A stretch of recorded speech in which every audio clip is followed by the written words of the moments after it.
Saya pernah berbalah dengan kawan saya masalah ini. Tolong terang juga Ustaz. Betul tak hidung wajib sentuh latar masa sujud? Dia siapa balah dengan kawan dia pasal hidung. Faham? Nampak? Balah boleh tak? Boleh. Balah kira cara tak ada. Jangan balah tang kapok atas muka orang. Faham lagi?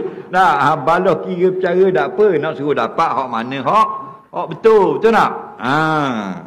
Dia ada masa kita baik, ada masa kita balah. Untuk dapatkan maslahah. Dibolehkan. Berperang lagi pula disyariatkan oleh agama. Betul tak? Untuk menegakkan agama. Jadi, kalau nak balah, biar balah yang munasabah. Balah kerana agama. Balah. Pasal apa mau balah ke dia? Dia minum arak. Boleh balah. Kalau benda-benda yang khilafiyah, tak payah balah. Baik. Masalah turun sujud. Kita wajib sujud dengan 7 anggota. Faham? Wajib sujud dengan 7 anggota. Cuma bilang 7 tu. Apa suruh duduk depan? Ngom. 7 anggota.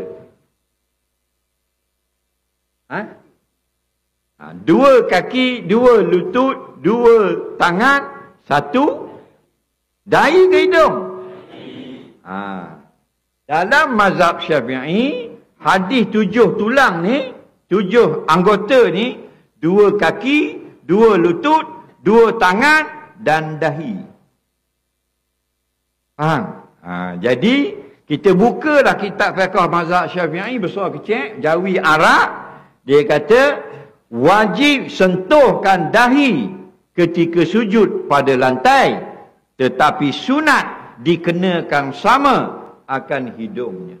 Jadi sunat. Kita buka kitab fiqh mazhab Hambali, wajib dikenakan sama dahi akan hidungnya.